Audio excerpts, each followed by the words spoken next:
nós estamos aqui para receber dois grandes convidados, colegas, nomes importantes da advocacia trabalhista e do direito do trabalho.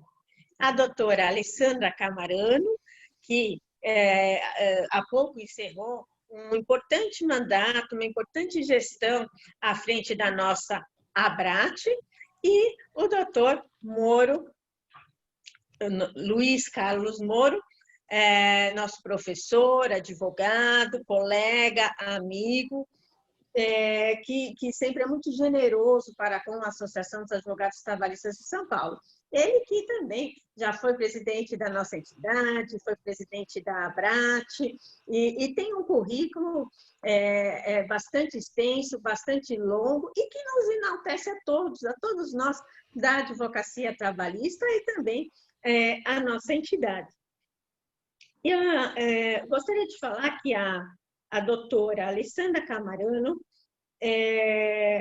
teve uma gestão num momento difícil à frente da nossa ABRAT, mas teve uma importante atuação, uma atuação participativa e harmoniosa. Então, quero já agradecer a doutora Alessandra pela atenção que teve conosco e comigo pessoalmente ao longo do seu mandato. A doutora Alessandra Camarano é advogada especializada em direito trabalhista e sindical, atua desde 1993 na assessoria jurídica do Sindicato dos Rodoviários do Distrito Federal e do Sindicato dos Auxiliares em Educação do Distrito Federal. Foi ex-presidente da Associação Brasileira de Advogados Trabalhistas, a nossa ABRAT, como acabei de falar, e diretora na Associação Latino-Americana de Advogados Trabalhistas, a ALAU. O doutor Luiz Carlos Moro é bacharel em Direito pela nossa PUC, Pontifícia Universidade Católica de São Paulo, com especialização em Direito do Trabalho pela Faculdade de Direito da Universidade de São Paulo e Master Interuniversitário em Emprego, Relações Laborais e Diálogo Social da Universidade de Castilla-La Mancha, também nosso ex-presidente da AT. O doutor Moro, eu gosto sempre de contar uma passagem, que bem no início, quando eu já estava nos primeiros anos de advocacia, e nós já tratávamos no escritório de muitos processos de intoxicação de trabalhadores por mercúrio. Eu fui fazer uma audiência, entrei numa sala de audiência e estava lá aguardando a minha audiência e a mesa se tratava de um caso de intoxicação por metal pesado, né? Então, do lado do reclamante tinha um advogado que eu não conhecia, mas que estava dando uma aula para a magistrada, ou magistrado que ali estava, sobre direito do trabalho, sobre ônus da prova, sobre encargo probatório, sobre questões técnicas acerca da intoxicação por aquele metal pesado, que eu não me lembro, e aquilo me impressionou demais, e surgiu aí a minha admiração por aquele que era, então, eu não conhecia a época, mas soube que era o doutor Luiz Carlos Moro, advogando, então, para um trabalhador vítima, infortunado por uma doença ocupacional. Então, Moro, muito bom tê-lo aqui conosco, tanto você como a nossa estimada Alessandra. É uma honra, um orgulho, e quero te agradecer também pelas generosas aulas que tem dado na nossa pós-graduação da AT, a nossa pós-graduação que trata de doenças, acidentes de trabalho e doenças ocupacionais no Brasil. Uma pós-graduação que está fazendo bastante sucesso, com importante conteúdo técnico, importante conteúdo do direito do trabalho. Eu não quero me estender, porque eu quero muito escutá-los, escutar os nossos dois convidados, doutora Alessandra, doutor Moro. Então, eu vou passar aqui a bola para o nosso professor também da USP, que também nos brindou com brilhante aula na nossa pós-graduação, o nosso atual presidente da ABRAT, Associação Brasileira de Advogados Trabalhistas, um colega, um advogado importante, professor da USP. Por favor, doutor Otávio, com tantas credenciais, eu gostaria que você, então, fizesse aí o nosso direcionamento de hoje, da nossa aula de hoje, falando sobre patamares mínimos civilizatórios, esse projeto tão candente, com 10 aulas, está se encerrando, estamos já com saudades, com 10 aulas, hoje é a 9ª aula, na verdade, e já estamos com saudades. Queria que você falasse um pouco sobre o projeto, um pouco sobre os nossos estimados convidados. Pois não, Sara. Olha, uma alegria muito grande estar aqui hoje nesse encontro com o Luiz Carlos Moro e a Alessandra Camarano. Na verdade, Sara, quando nós combinamos esse ciclo de palestras, né, eu era o diretor da escola da Abrat, na gestão da Alessandra, né? Eu fui lá falar com a Alessandra, se ela concordava, ela concordou, né? Ela falou assim, desde que eu possa participar de uma aula, né? Eu falei, tá bom, então, Alessandra, chegou o seu dia, tá? Chegou o seu dia, porque depois eu fui eleito presidente da Abrat, ela agora é uma ex-presidente, né? Mas eles têm uma história para contar aqui hoje, gente, que é muito importante, que é a experiência que eles tiveram, o Luiz Carlos Moro e a Alessandra, na OIT, quando eles acompanharam as discussões acerca da reforma trabalhista e daquele problema relativo à negociação coletiva. O Brasil entrou na lista curta lá da OIT, daqueles países que descumprem patamares civilizatórios colocados para o mundo inteiro, de acordo com os parâmetros fixados pela OIT. Então, esse nosso encontro de hoje vai ser muito importante exatamente por isso, porque nós vamos ter um relato de quem esteve lá, né, e acompanhou e podem nos trazer essas informações.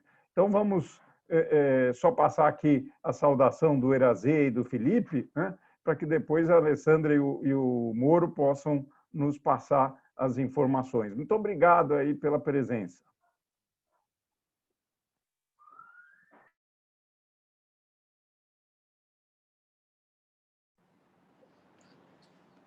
Olá, boa tarde.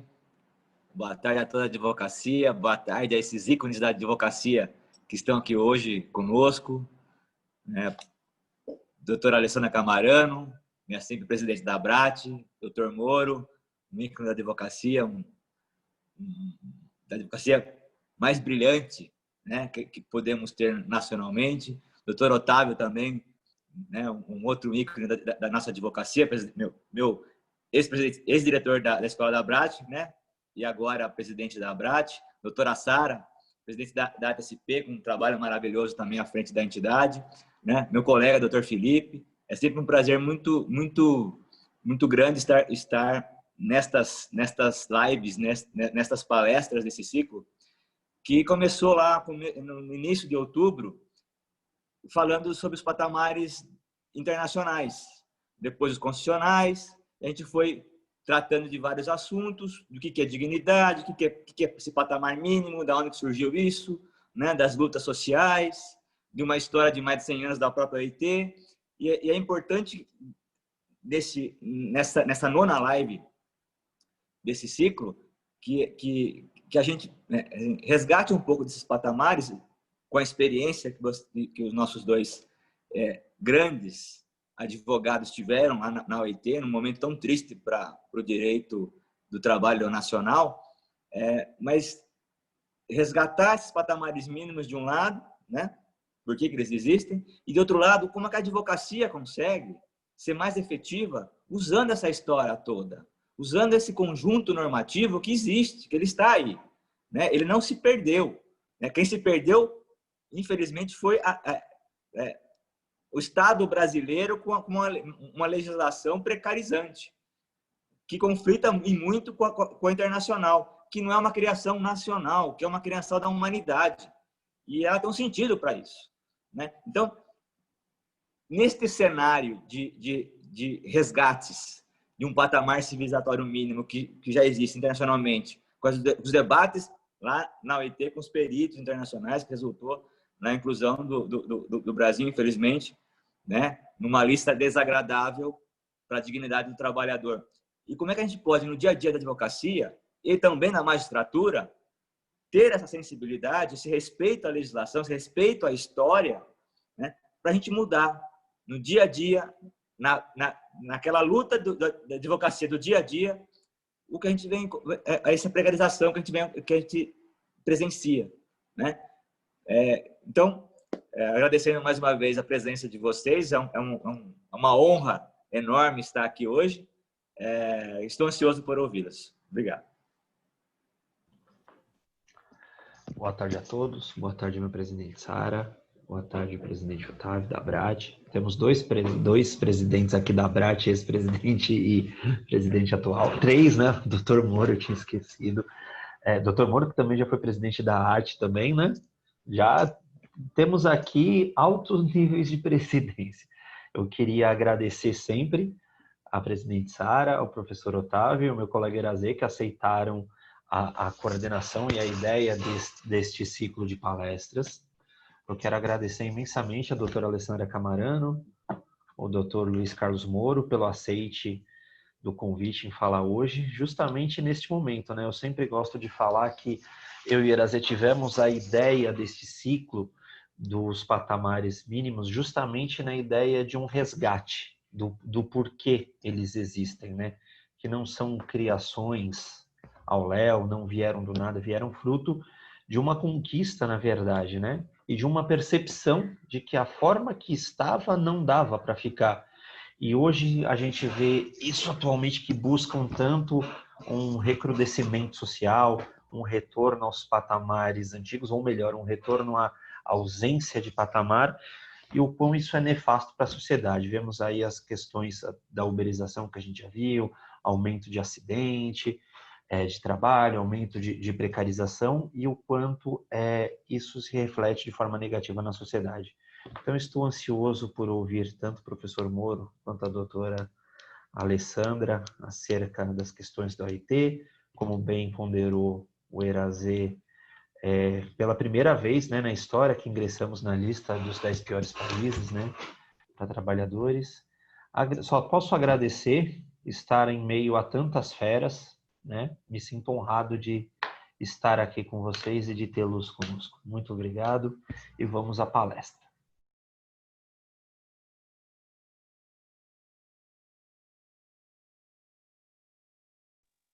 Acho que ambos podem fazer uma apresentação inicial, né? A doutora Alessandra, depois o doutor Moro, e daí daremos o start com a exposição, com a fala, com a aula magna da nossa doutora Alessandra Camarano, nossa ex-presidente da ABRAC. Por favor, Alessandra. Obrigada, Sara. Uma boa tarde a todos, boa tarde a todas. É uma honra muito grande estar aqui nessa penúltima aula desse projeto que foi assim maravilhoso. Então, agradecer a Sara, ao Irazê, ao Otávio que fizeram e o Felipe que deram vida a esse projeto importantíssimo de resgate, porque realmente estamos no momento que precisamos resgatar. Então, muito obrigada pela participação aqui, e eu não poderia deixar esse espaço antes de... Eu quero dedicar a minha fala hoje ao colega Jorge Otávio Oliveira Lima, que faleceu hoje, completando 7 dias do falecimento dele, num acidente trágico, nos deixou, e o Jorge era um apaixonado pelo direito coletivo do trabalho, um apaixonado pelo direito do trabalho, um apaixonado pela ABRAT e pelo associativismo. Então, eu quero dedicar hoje essa minha fala ao Jorge e à família dele, e a todos os colegas e amigos que estão destroçados com essa viagem, vou chamar assim, mas uma viagem inesperada, uma viagem inexplicável. Obrigada.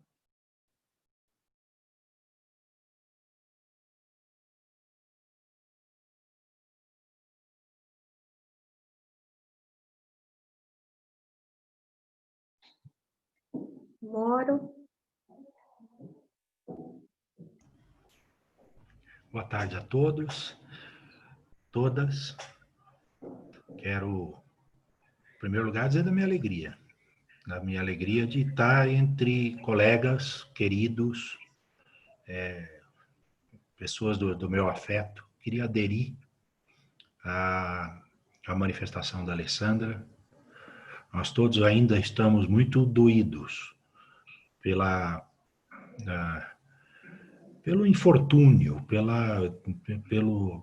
pela circunstância mais do que triste, com a qual nós não nos conformamos da perda de um querido colega, um colega que, se eu tivesse que definir, eu teria que começar pela sua alegria. Uma das pessoas mais alegres que eu tive a oportunidade de conviver na vida, e é com essa memória que eu gostaria de também aderir à dedicatória da Alessandra e dizer que eu estou aqui com esse espírito associativo que me caracteriza. Não é à toa que eu tive essa trajetória por tantas associações. Eu sou um associativista e realmente alguém que crê nos coletivos.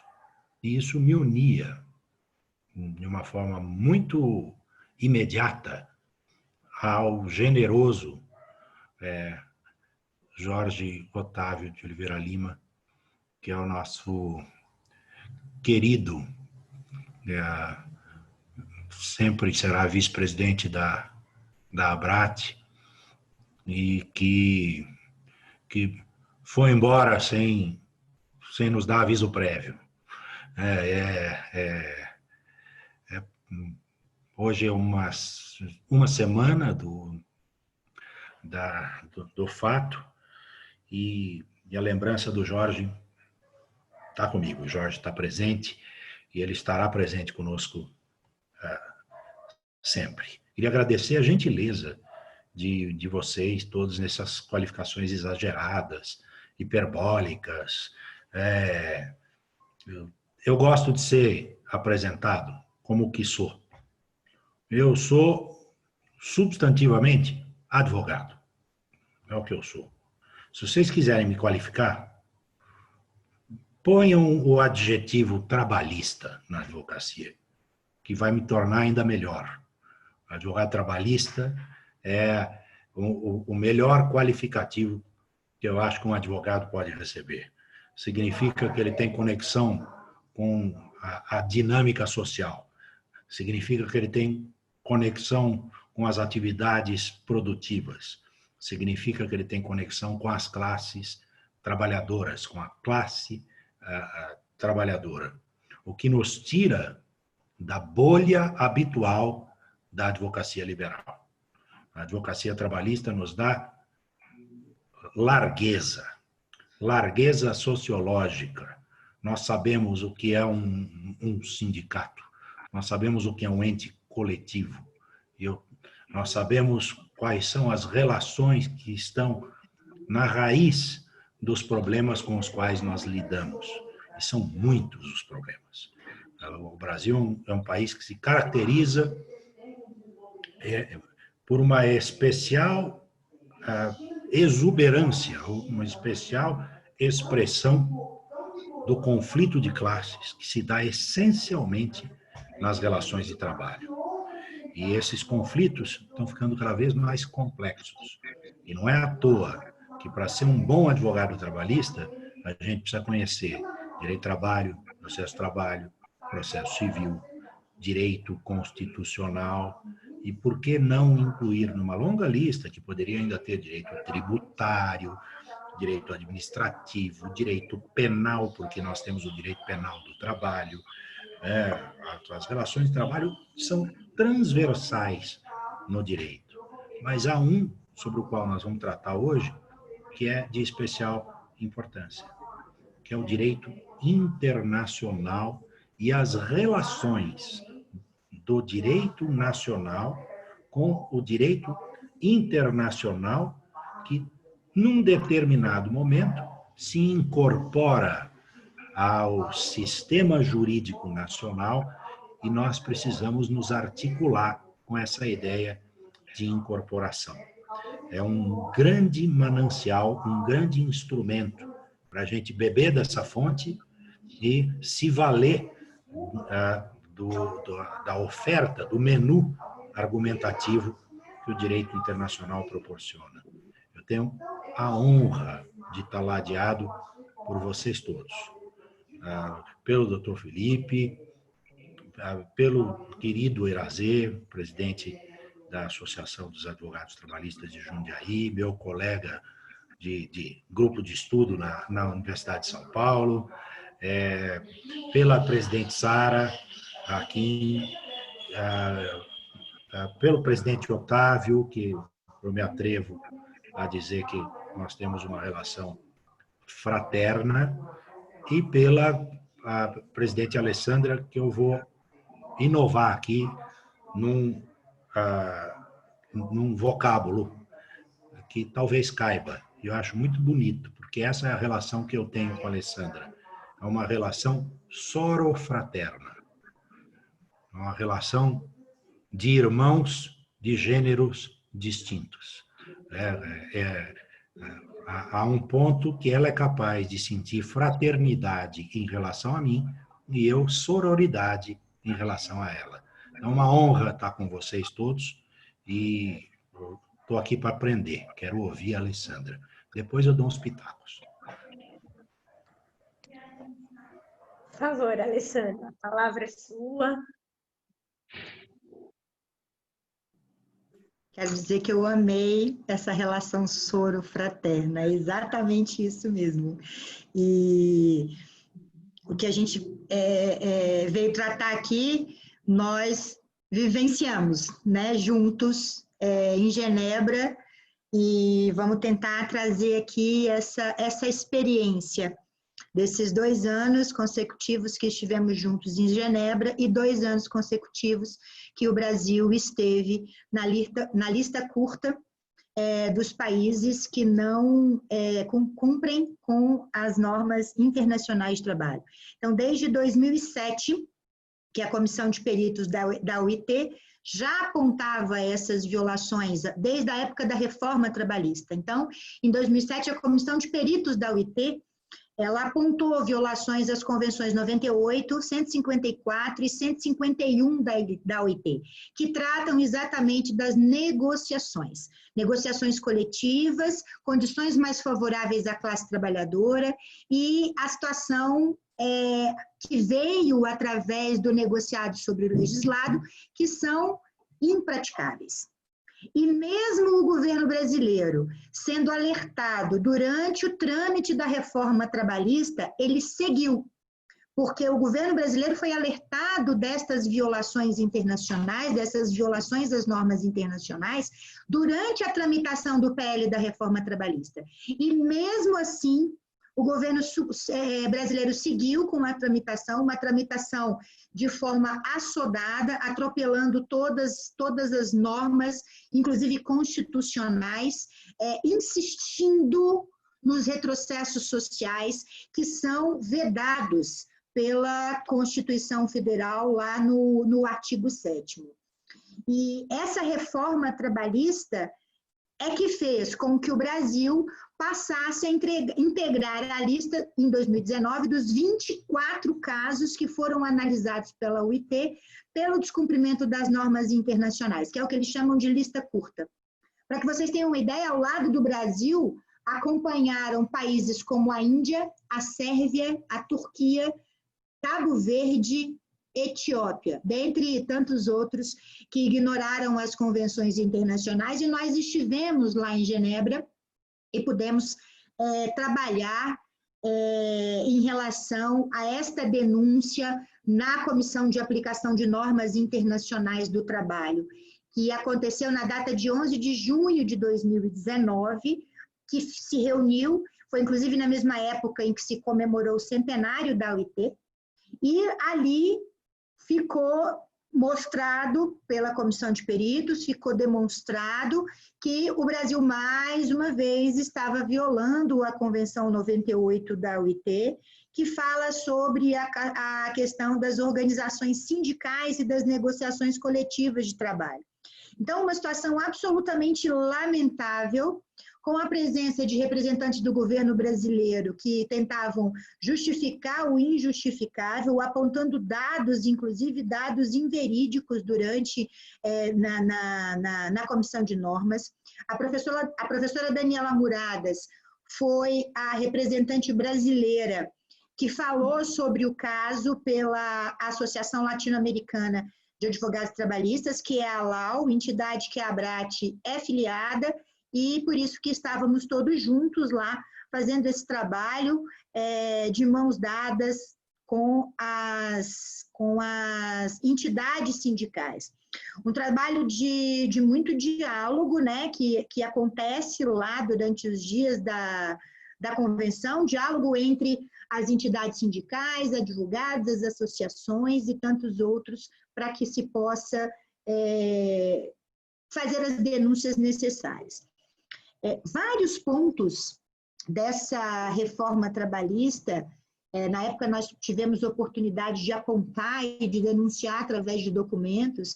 Então, vários pontos da reforma trabalhista, eles representam retrocessos profundos na legislação do trabalho, na dignidade do ser humano trabalhador.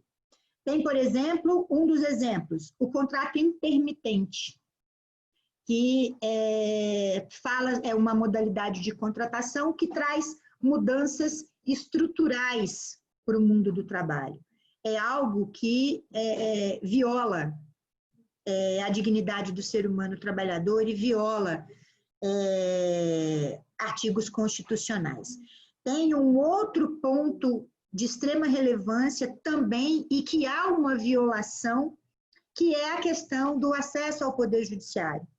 O acesso ao Poder Judiciário, que trata também das questões em relação a pagamento de custas, pagamento de honorários, muitas vezes condenações e litigâncias de má-fé. A inclusão do Brasil na lista curta da OIT, elas dizem respeito à Convenção 98 da OIT, da OIT, que é em relação à aplicação dos princípios do direito de organização e de negociação coletiva. E o que nós percebemos, mesmo com estes alertas feitos pela comissão de peritos e mesmo com o Brasil estando 2 anos consecutivos? Neste ano de 2020, por causa da pandemia, foram editadas medidas provisórias que continuam violando a Convenção 98 da OIT.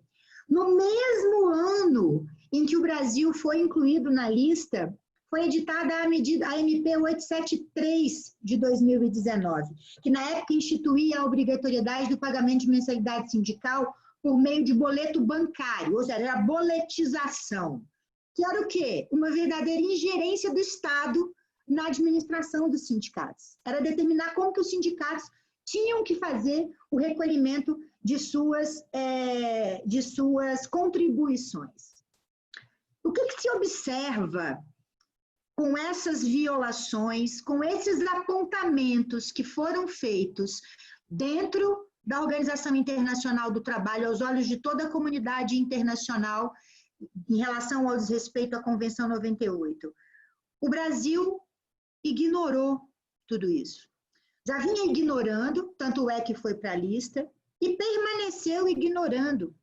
E este ano de pandemia aprimorou ainda. Ou seja, o que nós verificamos? Uma falta de vontade política. É uma falta de vontade política e de interesse de se cumprir com todo esse arcabouço. É um arcabouço de normas nacionais, normas internacionais, que estão ali costuradas e dialogando para poder representar a dignidade, representar a justiça social. E há uma insistência por parte do nosso país, uma insistência desmedida de manter e de criar modalidades de contratação que informalizam as relações de trabalho, que dificultam as relações coletivas, que continuam impedindo o acesso ao Poder Judiciário Trabalhista, que precarizam cada vez mais as relações da classe trabalhadora e, por óbvio e por consequência, aumentam vertiginosamente a desigualdade social. E essas violações internacionais, que eu citei aqui, inclusive que a gente mostra por que o Brasil estava na lista curta e que permanecem, elas violam também a questão do princípio do ser humano, que é o centro, que está na Constituição. E como fundamento básico que tem na Declaração de Filadélfia da OIT de 1944, o trabalho não é mercadoria, porque o trabalho ele faz parte da vida diária de todas as pessoas e é o fator determinante para que se alcance a dignidade, para que se alcance o bem-estar, para o desenvolvimento de seres humanos.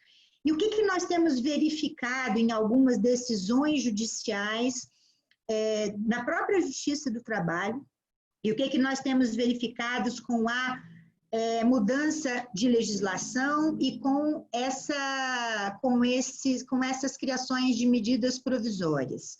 O que nós temos verificado é que a questão do ser humano trabalhador ela tem se deixado de lado. O que nós observamos é um afastamento cada vez mais das entidades sindicais dos seus espaços e do seu lugar. Isso começou na pandemia? Claro que não. Isso não começou na pandemia. Essa criminalização de movimento sindical, essa criminalização de movimentos sociais, elas vêm de muito tempo. Em 1990, por exemplo, nós tivemos mais de 400 intervenções estatais nas atividades sindicais, na luta sindical. Por que isso? Porque é através dos movimentos sociais, através dos movimentos sindicais, que se alcançam algum tipo de transformação dentro da sociedade. É através da luta da classe trabalhadora que se alcançam patamares civilizatórios. Porque o direito do trabalho, ele não foi um presente que se ganhou. Ninguém ganhou um presente. Né? As normas constantes da CLT, não foi alguém bacana que chegou e falou assim, gente, olha que legal, vamos colocar aqui que vocês agora têm direito a 13º salário, a férias, a uma jornada de 8 horas. Isso foi forjado na luta. Isso foi construído na unidade. Isso foi construído na resistência. E isso não interessa. Não interessa porque se não se quer alcançar patamares mínimos civilizatórios. E para isso não se tem nenhum tipo de vergonha ou de pudor em se descumprir a Constituição Federal, em se descumprir as normas internacionais do trabalho, em se descumprir tudo aquilo que foi construído ao longo de tantos anos. Então, qual o papel da advocacia nisso tudo? Como que a advocacia pode alterar e ajudar nessa construção e nessa alteração para que a gente volte a alcançar patamares mínimos civilizatórios? É fazendo essa costura, fazendo esse diálogo de todas as normas internacionais, normas constitucionais, normas infraconstitucionais. Dentro dessa costura, dentro desse tecido que precisa ser refeito e precisa ser reconstruído, isso precisa ser levado para dentro do Poder Judiciário Trabalhista, para uma análise. Porque são normas que o Brasil é signatário, então ele precisa cumprir com estas normas que estão sendo violadas diariamente a cada legislação que se apresenta, além da reforma trabalhista, as medidas provisórias que foram editadas este ano. Então, é através desta costura, desse tecido que precisa ser a cada dia fiado, com muita cautela, com muito cuidado, é que a advocacia vai exercer e vai levar para dentro do Poder Judiciário Trabalhista essa resistência. Nós já ouvimos, durante a tramitação da reforma, inclusive, manifestações de parlamentares dizendo que a advocacia estava... uma das coisas que se falava é que nós estávamos com a reforma agora mais técnicos, não estávamos mais dentro da indústria, que eles chamavam indústria do dano moral, como se a advocacia atuasse de uma forma irresponsável, de uma forma sem nenhuma tecnicidade. E eu quero dizer, a advocacia sempre atuou e cada vez mais precisa atuar. Cada vez mais precisa atuar. E isso faz parte do exercício jurisdicional. É uma forma de trazer princípios de igualdade. Por que nós precisamos? Por que eu vou usar normas internacionais do trabalho para poder tentar fazer uma reconstrução de todo esse retrocesso que temos aqui no país com as nossas normas? Porque o retrocesso ele não é só no Brasil. A desigualdade social ela não acontece só no Brasil. Em toda a América Latina, nós temos históricos de desigualdades sociais, de descumprimento de normas internacionais, de descumprimento da legislação do trabalho. Em todos os países da América Latina, o que nós vemos é que, durante a pandemia, se mexe aonde? No direito da classe trabalhadora. Então, isso precisa ser construído. Esse tecido precisa ser fiado por todos os países em conjunto. E aqui no Brasil, nós precisamos fazer isso, para que essas normas internacionais do trabalho, elas não sejam apenas normas que constem nos livros de direito internacional ou nos periódicos da OIT. É algo que precisa ir para dentro dos tribunais. Nós precisamos levar essa discussão. E, infelizmente, são raras as discussões dentro da Justiça do Trabalho que façam esta aplicação e esse diálogo de normas internacionais do trabalho com a nossa Constituição Federal, como uma forma de combater o que tem aí na Lei 13.467 e agora com essas novas legislações que estão sendo criadas. Nós estamos inventando? Não, nós não estamos inventando, nós estamos construindo. O papel da advocacia é esse. Somos nós que levamos para dentro do Poder Judiciário. O Poder Judiciário não vai caminhar sozinho se a advocacia não fizer essa construção, não estudar as normas internacionais do trabalho e não fizer esta aplicação.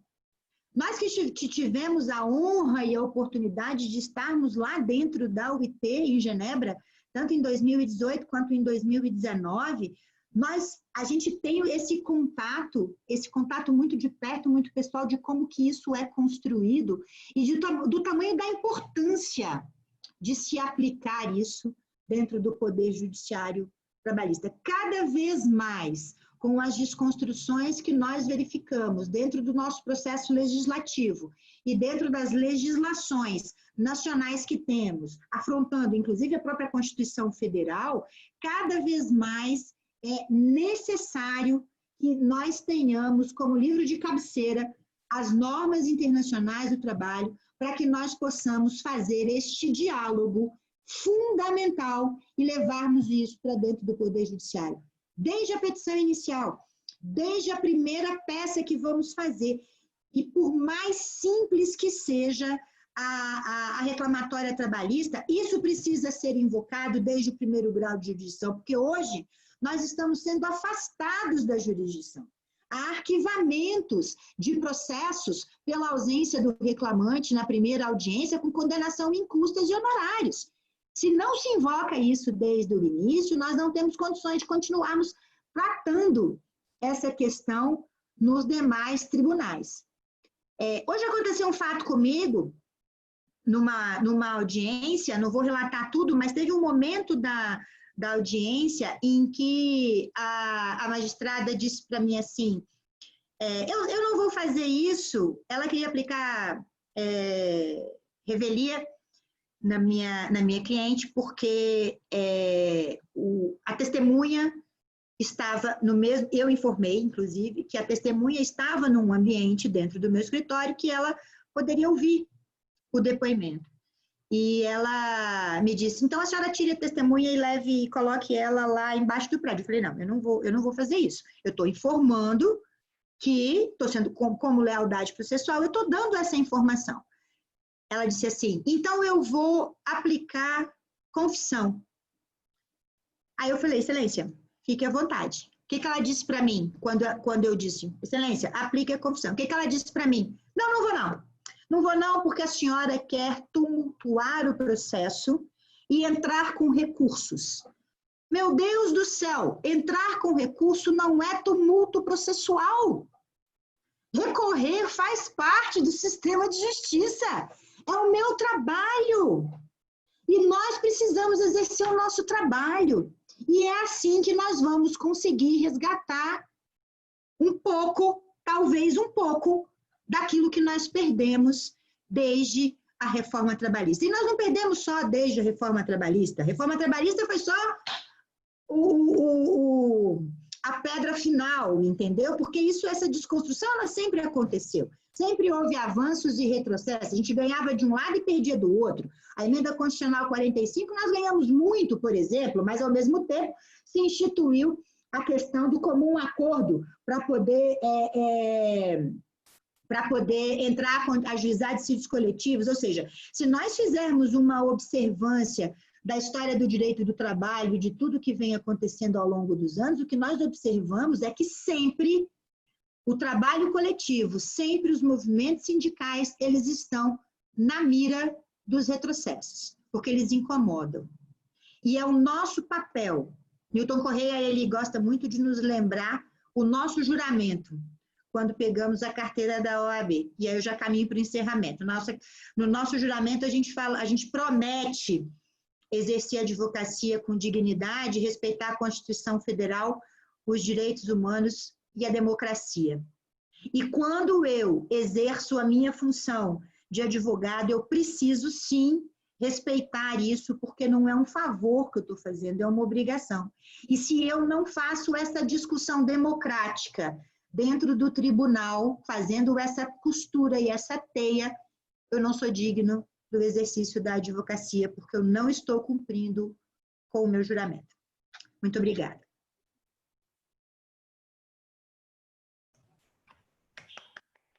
Parabéns, doutora Alessandra.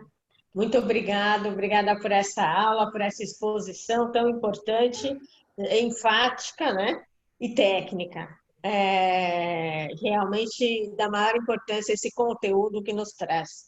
E agora as considerações, passamos às considerações do nosso advogado trabalhista, Luiz Carlos Moro. Moro, antes de você começar a falar, eu queria só cumprimentar a Alessandra, né? Muito obrigado, viu, Alessandra, pela sua presença. Eu aprendi muito na sua gestão, aprendi principalmente, né, que a gente tem que dar valor para a mulher na política, né? A presença da mulher na política. Então, é uma coisa muito satisfeita, fico muito satisfeito de ver hoje aqui a Sara, a Alessandra, as mulheres participando. Foi uma lição que eu ouvi durante todo o tempo, sabe, gente? Nas lives que a gente fazia na escola da Abrat, a Alessandra não deixava a gente fazer live com maioria de homens. Precisava ter pelo menos equidade, né? Muito obrigado, Alessandra. Eu vou precisar sair, gente. Desculpa, Moro, que eu vou precisar sair, que eu tenho aula na USP. A última aula do semestre eu dou agora, né, lá na USP. Eu vou ter que ir até lá, né? Mas parabéns para todos e todas aqui por esse evento tão bonito.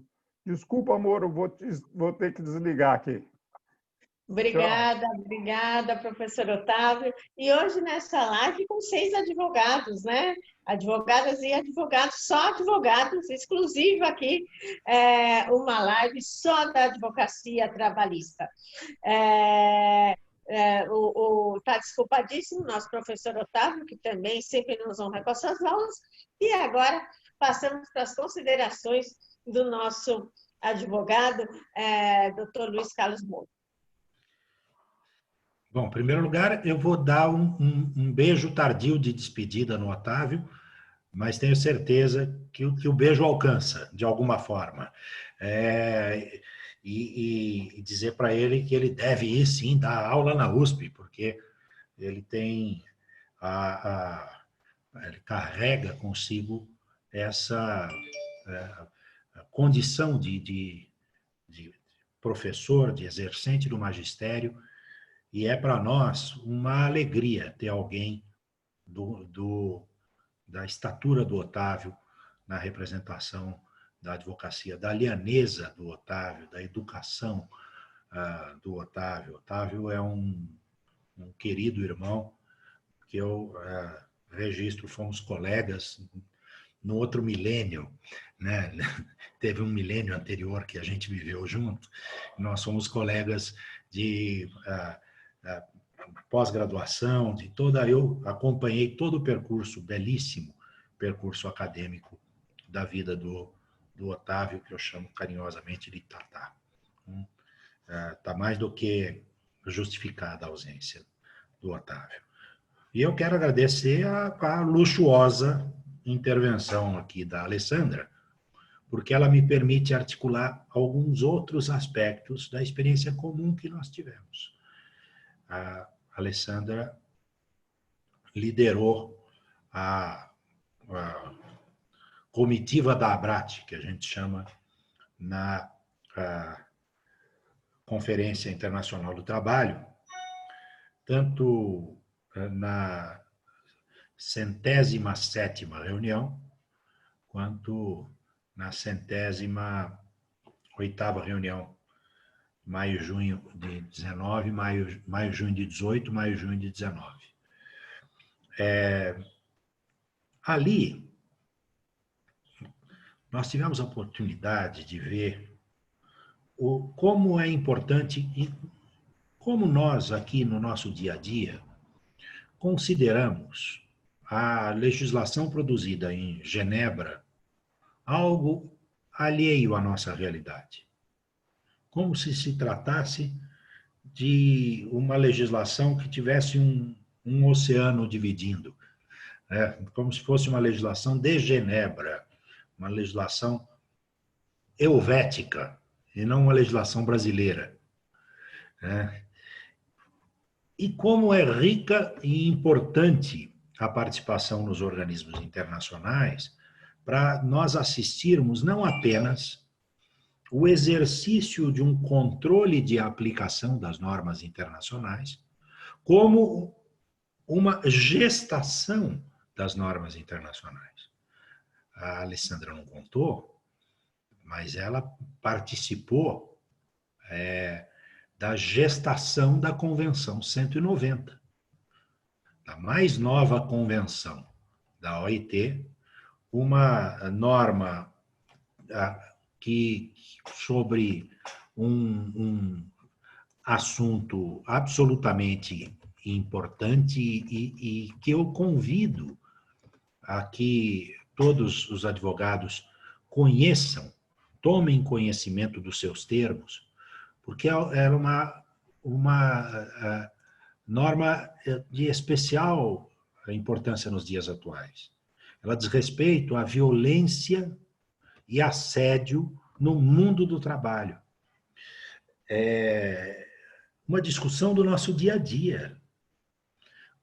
Quando se observa que grande parte das relações econômicas, das relações sociais, até dos ilícitos cometidos,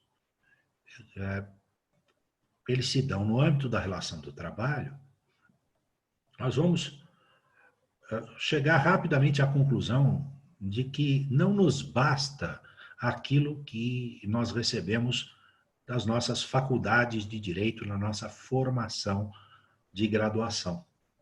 Nós precisamos ter acesso a uma articulação mais ampla das fontes de direito. É preciso fazer com que essas fontes dialoguem de modo mais efetivo.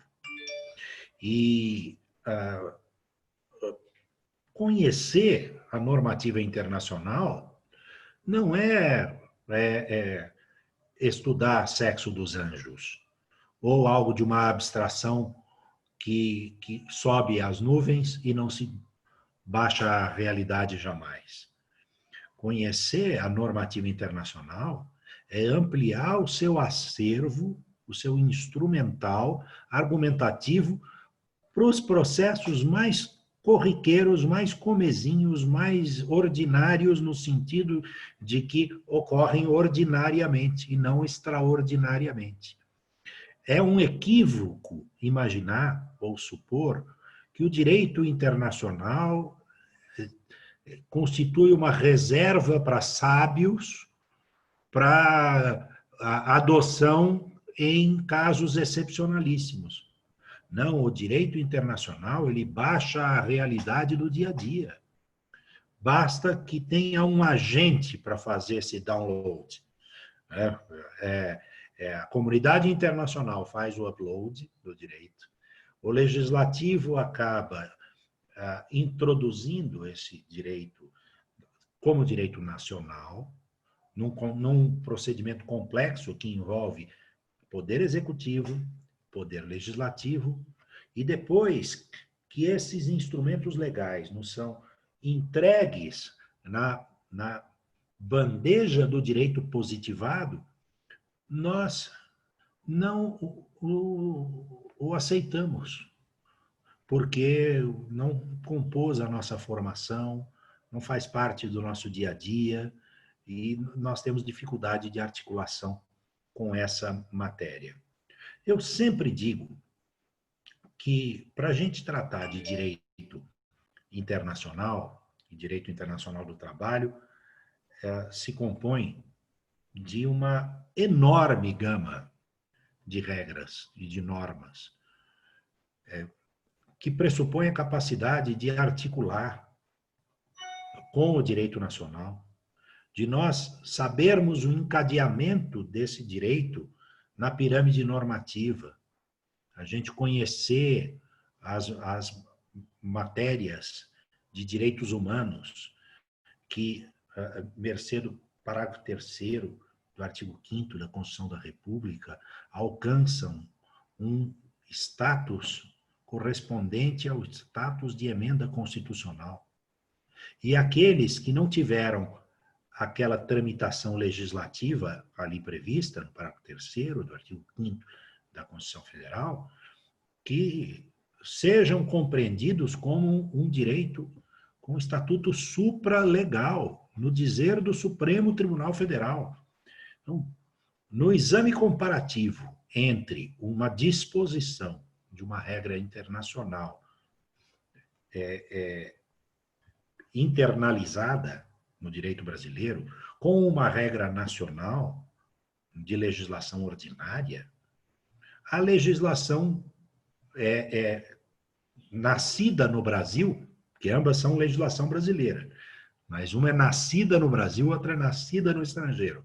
A legislação nascida no Brasil cede espaço para a legislação nascida na comunidade internacional e aqui internalizada, como legislação brasileira que é. É por isso que quando eu vejo, por exemplo, um documento de suma importância, como o relatório que a Comissão de Aplicação de Normas da Organização Internacional do Trabalho produziu sobre o estudo do caso brasileiro e da reforma trabalhista, e vejo como isso é ignorado por uma grande maioria de nós, desprezado propositadamente por alguns que conhecem o documento, mas não têm interesse que o documento seja difundido, e, por fim, pouco manejado, pouco provocado. E aquilo que deveria ser ordinário se converte em algo tão extraordinário que, quando ele surge no embate argumentativo, no procedimento judicial, o juiz estranha. O magistrado recebe com a perplexidade uma argumentação dessa natureza. Eu já recebi despachos há muitos anos, eu reconheço, não vou dizer de quem, mas emende o autor a petição inicial indicando o direito brasileiro, como se a indicação de uma convenção internacional a qual o Brasil absorveu com todo o devido processo de internalização da legislação, fosse direito estrangeiro inaplicável. Hoje eu espero que isso não suceda mais, porque já faz muitos anos, eu reconheço. Mas ainda se recebe com surpresa a argumentação fundada em normas de direitos humanos de origem internacional. E é preciso que nós saibamos que essas regras têm, no mínimo, no campo de posição hierárquica das normas jurídicas, um estatuto supralegal. E por isso é fundamental que nós, advogados trabalhistas, conheçamos uma técnica que se chama controle de convencionalidade das regras jurídicas. As melhores lições de controle de convencionalidade das normas jurídicas, me parecem, nascem da Corte Interamericana de Direitos Humanos, do sistema interamericano de apreciação de regras internacionais de direitos humanos. E o primeiro ponto que eu acho que nós devemos assentar é que normas emanadas da OIT e internalizadas pelo Brasil compõem o conjunto de regras de direito nacional, portanto, absolutamente interno, né? A gente chama de direito internacional, mas é direito internacional internalizado, portanto, direito brasileiro.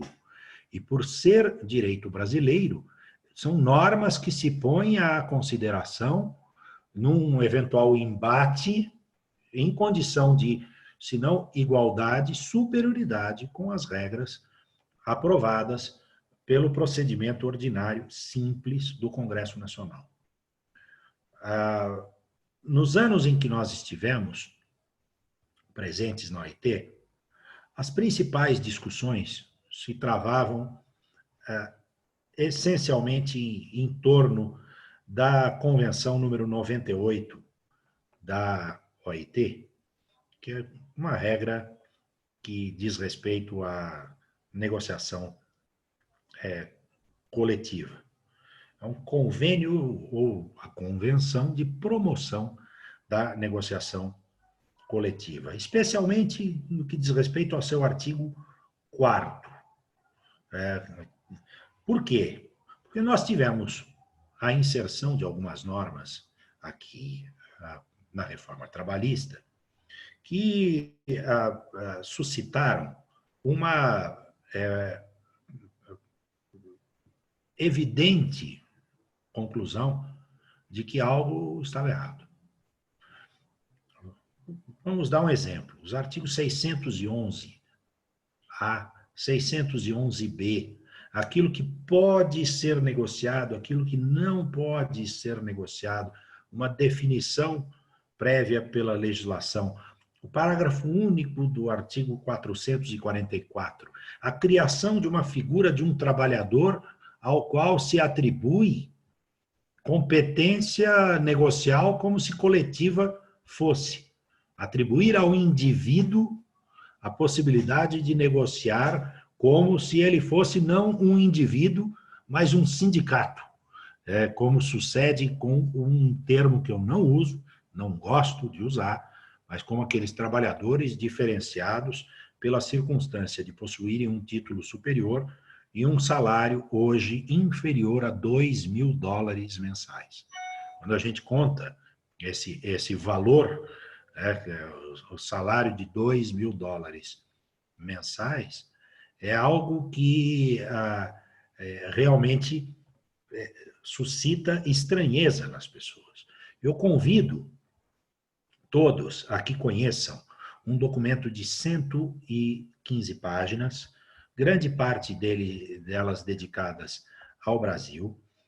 O caso do Brasil está a partir da página 20 e é um documento que você pode baixar do sistema ILOLEX. O que é o sistema ILOLEX?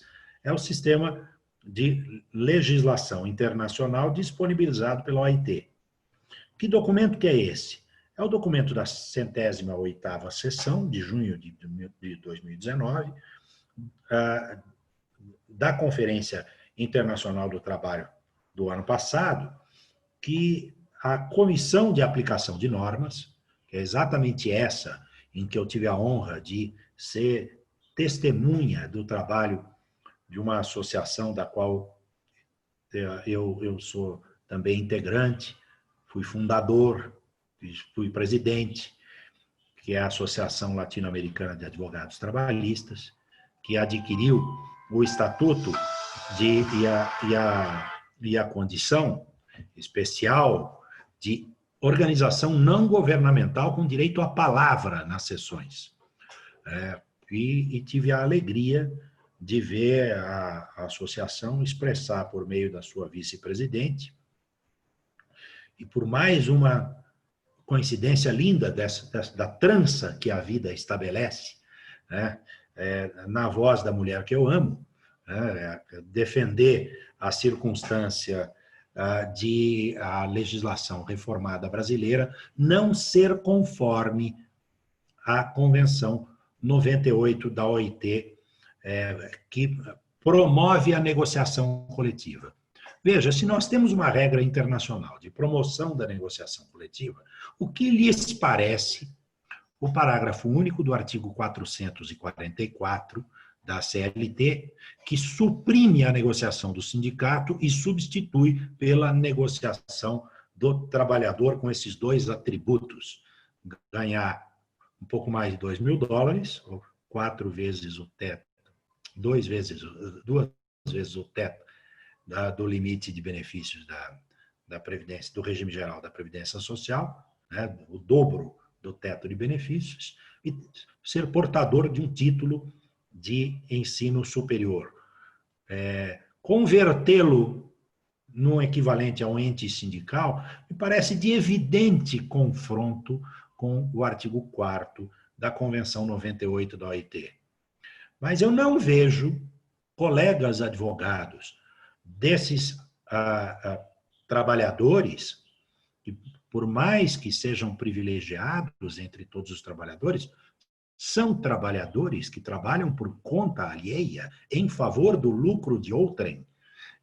Esses trabalhadores não têm o costume, pelo menos, de questionar a convencionalidade ou a inconvencionalidade do parágrafo único do artigo 444 da CLT. Eu convido aqui os colegas que estejam assistindo a conhecer um documento muito importante de fácil acesso. Vai lá na internet, põe no Google, com C mesmo, tá? Quadernilho, com 2 L's, Quadernilho número 7 da Corte Interamericana de Direitos Humanos. O que é o Quadernilho número 7? É uma ótima introdução a todos os caderninhos da Corte Interamericana de Direitos Humanos, que, a despeito do nome muito humilde, né, um nome no diminutivo, o caderninho, são uma fonte preciosa de informação de direito internacional. O caderninho número 7, ou quadernilho número 7, é dedicado ao tema controle de convencionalidade. E tem algumas definições preciosas. Ele está em espanhol. Português é um código, não é uma língua, né? Mas é um código que muita gente fala, o maior código do mundo. E é uma língua linda, a flor do lácio. Mas é muito legível. O quadernilho número 7, que diz para a gente o que é o controle de convencionalidade. Controle de convencionalidade consiste num exercício de verificar a compatibilidade das normas internacionais e as demais práticas internas dessas cortes internacionais, inclusive a Americana de Direitos Humanos. Me perdoem, o meu celular tosse, mas não é Covid. Eu vou tentar evitar esses ruídos. Mas ali se define o que seja essa atividade: verificação da compatibilidade das práticas internas de um país com as normas internacionais, a jurisprudência internacionais e os tratados de direitos humanos, sejam eles provenientes da OIT, sejam eles provenientes do sistema interamericano, sejam eles provenientes das Nações Unidas. É fundamental que nós tenhamos olhos voltados para esse exercício. É dizer, o mesmo exercício que a gente faz quando a gente analisa uma norma infraconstitucional, de constitucionalidade, nós devemos fazer, em relação ao direito internacional, um controle de convencionalidade. E para isso, é preciso que nós conheçamos as normas internacionais, em primeiro lugar. Em segundo lugar, compreendamos que essa é uma atividade de tamanha importância que, segundo a Corte Interamericana de Direitos Humanos, ela precisa ser realizada de ofício pela autoridade pública. Autoridade executiva ou judiciária. Quem tem que executar a legislação. O controle de convencionalidade não integra, portanto, o limite objetivo da lide. Ele não pode ser recusado porque não constou da petição inicial. Ele deve ser declarado de ofício, um exercício de ofício do magistrado, razão pela qual conhecê-lo é extremamente útil, inclusive para aqueles colegas que de vez em quando recebem os seus clientes desesperados para que abra no seu escritório o que eu chamo de departamento de milagre judicial. Às vezes você tem um processo já com a instrução probatória muito ruim, mas a tese de direito admite um controle de convencionalidade que pode ser inoculado com o processo em curso, ainda que não tenha sido essa matéria trazida anteriormente, porque esse é um controle que deve ser exercido de ofício pelas autoridades públicas, segundo a Corte Interamericana de Direitos Humanos. Terceiro, o seu exercício ele se realiza no âmbito de competência de cada autoridade. Portanto, a execução do controle de convencionalidade pode implicar supressão de normas internas contrárias às normas de direito internacional. Ou admitir aquela técnica da interpretação conforme tão comum na jurisdição constitucional do Supremo Tribunal Federal. E essa técnica, ela vai para além da jurisdição constitucional. Portanto, ela não se discute se ela é privativa do Supremo. Ela alcança o juiz de primeiro grau, a interpretação conforme a normativa internacional. A obrigação que está sempre presente, escondida, oculta, subrepetícia em relação ao controle de convencionalidade, é de fazer um exercício exegético, hermenêutico, interpretativo, que faça com que haja uma compatibilidade das obrigações do Estado, que o Estado assumiu com as suas normas internas. O Estado brasileiro assumiu perante a comunidade internacional a obrigação de promover a negociação coletiva. Aí vem o Estado brasileiro e diz: sindicato não tem fonte de financiamento. Sindicato não negocia em caso de trabalhador portador de título superior e que ganha mais do que o dobro do teto do benefício do regime geral da Previdência Social. Vejam que são normas excludentes da participação sindical da vida negocial da classe trabalhadora. E, portanto, normas evidentemente contrárias. Eu só estou pegando uma convençãozinha aqui, a 98. Eu poderia pegar uma miríade delas e ir tratando. Olha, será que o nosso processo legislativo, o devido processo legislativo brasileiro, é conforme a normativa internacional? Será que nós ouvimos as classes afetadas no momento em que se cozinha a legislação no legislativo? Aí eu poderia tratar de convenções, 145, eu poderia tratar de outras convenções, mas eu só estou tratando daquela que foi objeto da denúncia apreciada pela Comissão de Normas no ano de 2019. A Convenção número 98. E a comissão tomou inúmeras notas contrárias ao Brasil e disse que continuará o acompanhamento da circunstância brasileira. Ou seja, só faltou fazer o gesto, falar assim, estamos de zóio no C, Brasil. Vamos continuar aqui de olho em você. A leitura do texto é nítida, que por questões de cunho diplomático, de respeito a um princípio que rege tanto o direito nacional quanto o direito brasileiro, que é o respeito à autonomia dos povos, a intervenção não é imediata. E a gente fica esperando, por vezes, que a OIT resolva promover atos que, na verdade, ela confere um mandato a nós, cidadãos do país, vítima da não conformidade das normas internacionais com as normas nacionais.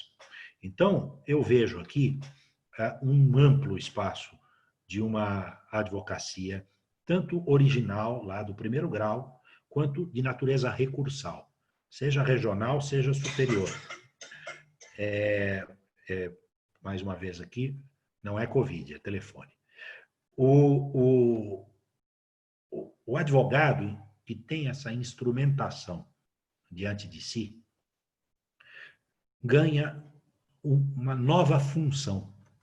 E essa nova função parte do pressuposto de que ele é capaz de fazer esse exercício hermenêutico, de tornar compatíveis as normas nacionais com as internacionais, com prevalência das normas internacionais, que são, no mínimo, supralegais em relação às normas ordinárias brasileiras. O sarrafo, o barema da convencionalidade da normativa internacional e da jurisprudência da Corte Interamericana, tanto contenciosa como consultiva, é a jurisprudência que também emana dessas cortes. É preciso acompanhar o trabalho da OIT, é preciso provocar o trabalho da OIT. E o trabalho da OIT nunca será conclusivo.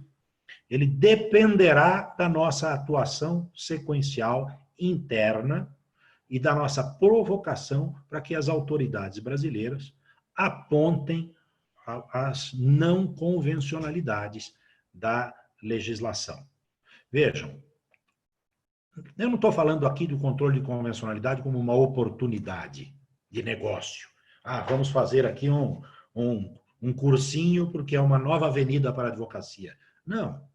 O controle de convencionalidade é uma obrigatoriedade que deriva de princípios do direito internacional público, que deriva, inclusive, das próprias obrigações internacionais de um Estado, que as assume no momento de ser parte desses organismos internacionais. Então, quando o Brasil é parte da OMC, ele tem como pressuposto a submissão às regras da OMC. Quando o Brasil é parte da OIT ou da Organização Mundial de Saúde, para a gente ficar mais no tema do momento, é obrigação do Brasil respeitar aquele organismo internacional ao qual ele aderiu. Ou então, transforme-se num pária da comunidade internacional e tenha a coragem pública de deixar o organismo internacional a que pertence. Porque a própria OIT não aceita que países desrespeitem os seus princípios fundamentais. É dizer, há uma ordem pública internacional. Uma ordem pública cogente, obrigatória, da qual não podem os parlamentares de ocasião ou do turno, do mandato, dizerem, esse negócio de OIT aí a gente não respeita. Porque, ao dizerem isso, eles estão comprometendo o Brasil na seara internacional, de um modo tal que nós podemos nos converter, e infelizmente estamos caminhando para esse sentido, numa espécie de párias da comunidade jurídica internacional. O Brasil é maior do que os seus governos. O Brasil é um Estado permanente. Os governos são transitórios. A linguagem aqui não é política partidária, é jurídico-institucional. Há governos que se supõem superiores ao Estado. E isso é preciso acabar. À direita, à esquerda, arriba, abaixo, ao centro, adentro. Qualquer que seja a tendência ideológica. Isso não pode ocorrer. Eu peço desculpa, me estendi, mas gostaria de deixar essas duas dicas. A primeira dica: conheçam o caderninho número 7 da Corte Interamericana de Direitos Humanos e as informações sobre controle de convencionalidade que ali são veiculadas. Ele é de extrema utilidade, muito maior do que se supõe, porque a gente pode baixar o nosso conhecimento de direito internacional para uma realidade de modo muito presente. Existem normas de segurança e saúde do trabalho que o Brasil tende a desrespeitar. Existem normas de descanso semanal remunerado, coisas singelas que a gente não supõe fazer essa conexão com o direito internacional, e me parece que hoje um advogado completo pressupõe o conhecimento e articulação do direito nacional com o direito internacional. Só assim nós vamos compreender que direito internacional é exatamente o título do nosso curso de hoje. Direito internacional é aquilo que fixa os patamares mínimos aceitáveis pela comunidade internacional para que um país possa ser considerado inserido no âmbito do processo civilizatório. O Brasil corre o sério risco de não ser mais considerado como inserido nesse contexto. Era só isso. Beijos para todos e uma honra estar aqui com todos vocês. Que aula dos nossos dois palestrantes, dos nossos dois convidados. Estou embebecida aqui de aprendizado, do conhecimento que vocês nos oferecem de forma tão generosa, honrados também pela presença dessas duas lideranças tão representativas da advocacia trabalhista. E eu não quero deixar de passar a palavra para os nossos coordenadores do projeto, para que também possam agradecer aos nossos convidados pela presença, pela atuação, pela participação e por despender esse tempo tão importante com a advocacia trabalhista. Então, eu vou passar para o Erazê fazer os agradecimentos pela nossa associação de trabalhistas de Jundiaí. Doutor Otávio, nosso presidente da ABRAT, já fez uma referência também agradecendo essa presença. Então, eu vou pedir para que o Erazê o faça pela nossa entidade de Jundiaí. Sensacional, né? Falas valiosas, troca de experiência, né? Um compartilhamento com a advocacia do quanto que é importante a advocacia aguerrida, a advocacia na defesa do direito do trabalho. Isso não é só advogado do trabalhador, mas também o advogado das empresas, porque o direito do trabalho é um só. E ele é fundamental para uma sociedade, ele é fundamental para essa relação, né, capitalista com dignidade, com trabalho decente, né, que eu acho que todos nós sonhamos com isso. Não importa o lado da advocacia que esteja na trabalhista, mas todos nós defendemos uma sociedade melhor, uma sociedade com mínimo de regras, com patamares mínimos. Nós estamos falando de médios, estamos falando de mínimo, mínimo do mínimo.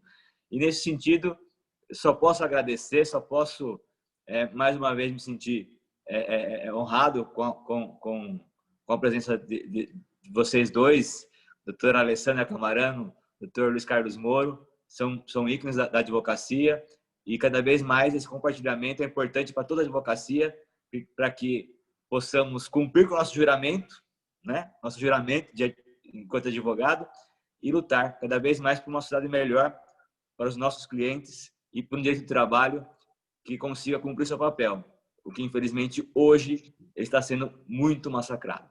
Muito obrigado pela tarde de hoje, só tenho a agradecer. Felipe, nosso coordenador da AT, do projeto, da Associação dos Advogados Trabalhistas de São Paulo, suas palavras de encerramento e agradecimento. Só tenho a agradecer a presença dos ilustres palestrantes, esse tema que me é tão caro, e eu já disse isso aqui, acho que até em mais de uma live. Eu acho que justamente conhecer o controle de convencionalidade, conhecer as convenções da OIT, é o que nos permite nos insurgir contra essa reforma trabalhista, é o que nos permite vislumbrar um horizonte com dignidade, que nos permite ainda dar vazão aos princípios constitucionais do artigo 6º e 7º. É preciso relembrar que todas as convenções de direito do trabalho também são, por excelência, de direitos humanos, e que o patamar, tanto do direito do trabalho quanto do direito humano, quando se atinge ele, não pode se voltar atrás, não pode haver recrudescimento, retrocesso na evolução social. Então, é por isso que esse ciclo de palestras se faz importante, o conhecimento e a tecnicidade do advogado para se insurgir contra essas coisas se faz importante. E como bem disse Ferazê, aqui a gente não está militando a favor de advogado de reclamante ou reclamada, até porque se atingirem o horizonte que se vislumbram, no futuro não haverá advogados. Num primeiro momento, nem de reclamante nem de reclamada. Num segundo momento, não haverá advogados. Porque, como eu sempre como eu sempre digo e disse, antes da reforma, nós temos aí um ataque contra o povo mais pobre e mais vulnerável. Não nos esqueçamos também as ideações de avanço contra as garantias do consumidor. Não nos esqueçamos que logo após a 13467, janeiro de 2018, houve o advento de uma lei que limitava em até 50% a devolução dos valores quando havia o distrato de compra e venda. E até então a gente ainda tem súmula aqui do Tribunal de Justiça que fala de 90% de devolução. Então, assim, começa-se um avanço apenas sobre as relações de trabalho, sobre os mais vulneráveis, que pode ser, se não barrarmos no momento correto, pode ser um avanço contra toda uma sociedade, tornando-a mais vulnerável, mais precária. Então, assim, eu gosto de dizer sempre, o direito do trabalho é, por excelência, um direito humano. E nós temos que ter isso em mente para militar a favor dele, por uma sociedade mais justa e mais igualitária. Eu agradeço imensamente a aula brilhante dos dois, doutora Alessandra, doutor Moro. É uma satisfação ouvi-los. Eu até brinquei, eu brinquei falando sério com o Irazê. Já falei, para o próximo ano, esse ciclo de palestras nós renovaremos, e aí serão 3 horas, porque 1h30 eu tenho achado muito pouco, muito curto. Então, eu só tenho a agradecer, uma boa tarde, boa noite já. Obrigado, minha presidente Sara, por ter apoiado esta ideia, este curso. Só tenho a agradecer e me sinto honrado, como eu já disse, de estar aqui e poder ouvir vocês. Muito obrigado.